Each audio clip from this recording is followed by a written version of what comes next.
Hi, I'm Bill Shapiro, President and CEO of Workplace Medical Corp, one of Canada's leading mobile hearing testing companies. And I'm here today with our audiologist, Karen Vi.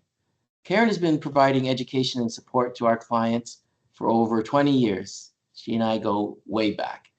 And since it's National Protect Your Hearing Month, we're here together to raise awareness about the importance of hearing protection and this important topic. So, Karen, welcome. Well, thank you, Bill. It's always my pleasure to talk about hearing and noise anytime. I know it is. So the first question then is right on those lines. Why do we have a National Protect Your Hearing Month? Why do we need that? Well, unfortunately, people don't realize that noise-induced hearing loss can be totally preventable. It's 100% permanent when it does happen, but it is 100% preventable by taking part in a hearing conservation program.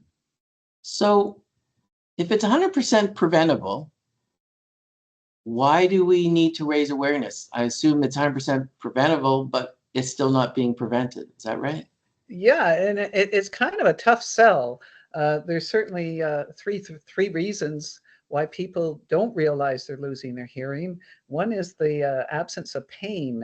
Unless you're standing beside a 747 at takeoff, you won't feel that pain. But unfortunately, as low as 80, you can still do damage to your hearing, which is the most common factory manufacturing. It's also insidious. It kind of sneaks up on you a little bit every day, so very difficult to notice. And it doesn't affect all our speech frequencies. First affects hearing the ability to hear kids' voices, and then as it continues to erode down, knocks out women's voices, and then finally male voices as it erodes down that scale with more overexposure to noise. So with the serious consequences, what are the challenges of getting people to protect their hearing? I know that you do a lot of education. What do you say that resonates with people to motivate them to protect their hearing?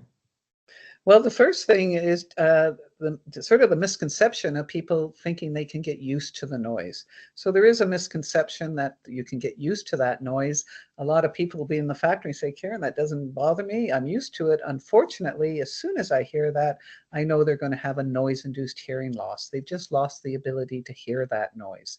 There are parts of a train track over time, you get used to it. It's a different part of the brain that's turning off, but you can't get used to those sound waves coming from that punch press through the air, mowing down the little hair cells in your ear. Again, no pain, it's insidiousness, it happens over time. Mm, Very difficult for that person to recognize that. yeah. And I guess most of noise-induced hearing loss happens at work. So what can the employer do to protect their employees from noise-induced hearing loss? And then what should the employees be doing? And there's really a 6-point program. I say it can apply to any industry, a mining industry, airport, manufacturing, evaluating the noise, reducing the noise, providing hearing protection if necessary. And then how do we know it's working?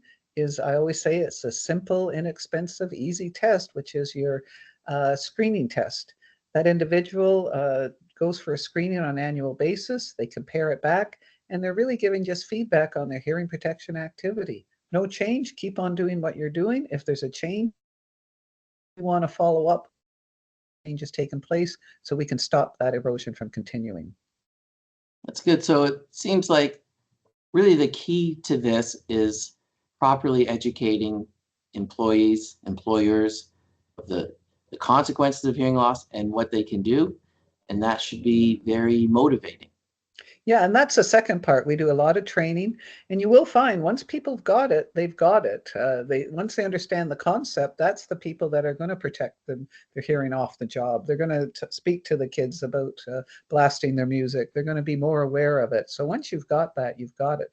So training is huge, and you will see the more successful companies are the companies that do provide that training. The last part of the program is just evaluating it. We just do a very simple calculation. Tested 100 people, 90 didn't show a change, 10 did. You're in pretty good shape. We want it down to nobody showing a change, but that means 90% of the population's doing what they should be doing. pat yourself on the back. That's a pretty good hearing conservation program. And that's our point. We want to eventually reduce noise-induced hearing loss, and we are now seeing it, and we're seeing it in our reports. We're seeing these success stories that we're eliminating noise-induced hearing loss. There's not too many areas of occupational health that's a possibility. That's excellent. And I guess that's why we're here. If we can raise awareness of the consequences of hearing loss, we really will have made a difference. And that answers my first question also, why we have a National Protect Your Hearing Month, to do exactly this, raise awareness. That will make all the difference. And Karen, just thank you so much. Oh, sorry, is there more?